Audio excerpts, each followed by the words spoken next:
Welcome to the Raised with Jesus podcast, 10 minutes every day where the life of Jesus meets yours. You've got your daily Bible reading for July 11th, 2019, looking at 1Cor13, chapter 13. If I speak in the tongues of men and of angels, but do not have love, I become a noisy gong or a clanging cymbal. If I have the gift of prophecy, and know all the mysteries, and have all knowledge, and if I have faith so as to move mountains, but do not have love, I am nothing. If I give away everything I own, and if I give up my body that I may be burned, but I do not have love, I gain nothing. Love is patient, love is kind, love does not envy, it does not brag, it is not arrogant, it does not behave indecently, it is not selfish. It is not irritable, it does not keep a record of wrongs, it does not rejoice over unrighteousness, but rejoices with the truth. It bears all things, believes all things, hopes all things, endures all things. Love never comes to an end, but if there are prophetic gifts, they will be done away with. If tongues, they will cease. If knowledge, it will be done away with. For we know only in part, and we prophesy only in part. But when that which is complete has come, then that which is partial will be done away with. When I was a child, I spoke like a child, I thought like a child, I reasoned like a child. When I became a man, I put childish things away. Now we see indirectly using a mirror, but then we will see face to face. Now I know in part, but then I will know fully, just as I was fully known. So now these three remain: faith, hope, and love, and the greatest of these is love. This is the word of our God.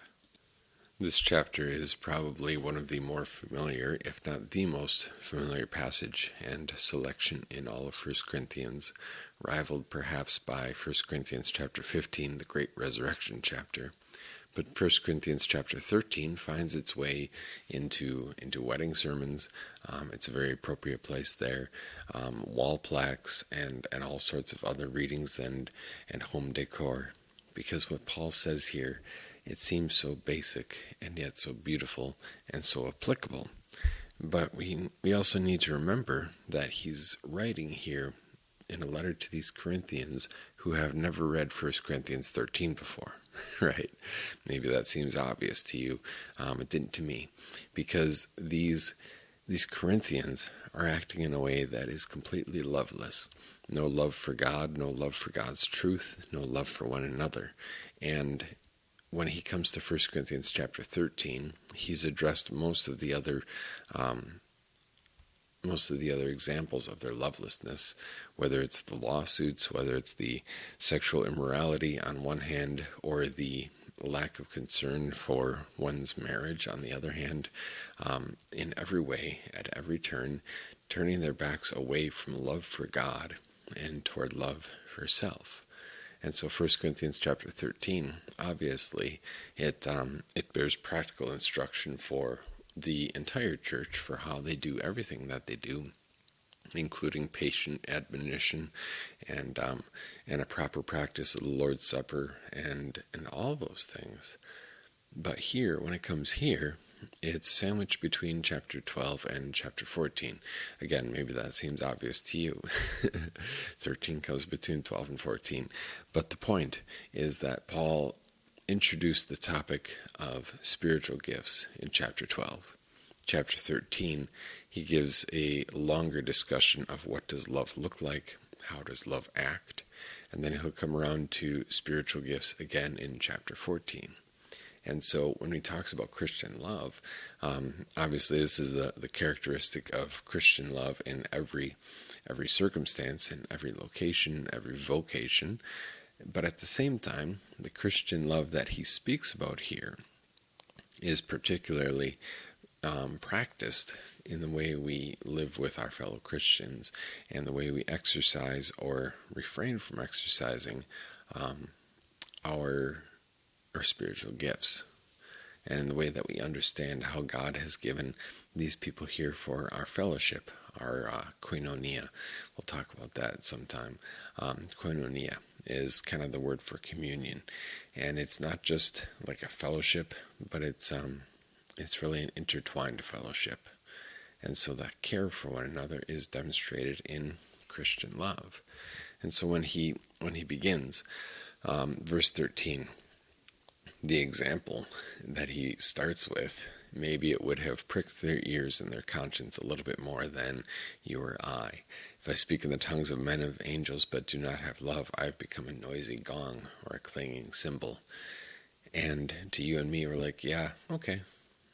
But here are the Corinthians who are taking pride in the various tongues and languages that they're speaking. And they're speaking and exercising that gift in a way that is not loving. And Paul's like, realistically, I'd rather just listen to a cymbal because it doesn't do me any spiritual good. And it's not exercised in love. It's this pointless sound that has no distinction among the notes. And especially as we get to the very end of this chapter, we see that faith, hope, and love go together. But faith is worthless without love. That's his point in verse 2. If I have a faith that can move mountains but don't have love, I'm nothing. Who cares if you say or you think that you've got the strongest faith in the world? And even when Jesus talks about moving mountains and a mountain moving faith, the point isn't the strength of one's faith, because he uses the example of a mustard seed. If you had the faith the size of a mustard seed, which is their mustard seed, and the tree that he's talking about is it's even smaller than our mustard seed, like smaller than a poppy seed, right? You can tell this mountain to hurl itself into the sea. Jesus says, even if you have that tiny, tiny amount of faith, you can do it. Paul says here, but if you don't have love, what's the point? Verse 3, if I give away everything I own, and if I give up my body that I may be burned, but do not have love, I gain nothing. And what he's alluding to here is the idea of hope. A faith that expends itself in hope, in hope of the world to come. But if that hope doesn't have love, again, it's pointless. And so Paul really says, if you don't have love, what's the point? Because even if you think back to Monday, Thursday evening, when Jesus says, this is how all people will know that you are my disciples, if you love one another. That is the primary characteristic of the Christian faith, and that command of love God, love your neighbor is the shortest summation of God's law. It's not the essence of Christianity, but it is the essence of the law. Obviously, the essence of Christianity is Jesus Christ for our sin, the perfect for the imperfect, so that we may be forgiven. But the essence of the law is love. And for the Christian, as somebody who has been forgiven, that love is a joy, because we have been made right with God already, and now we live as people who love, and now we live in a loving way toward others. The next paragraph, Paul includes a set of characteristics, because when we talk about love, especially biblically, love is always this. Even if you talk about it as an emotion, it's an emotion that acts in a certain way and behaves in a certain way. It rejoices with the truth. It is patient. It does not keep a record of wrongs. Those are just characteristics of how it acts. And Paul says, if you're wondering if you're loving, don't just look at your heart and say, or look at your own mind and say, oh, I feel like I'm being loving. I feel very loving today. He says, look at your actions, because love is a law word. Look at your actions, and how are you acting? How are you behaving? Is really his point. Verse 8. And he kind of brings out the comparison with what they thought were the greater and the better things versus the lesser things.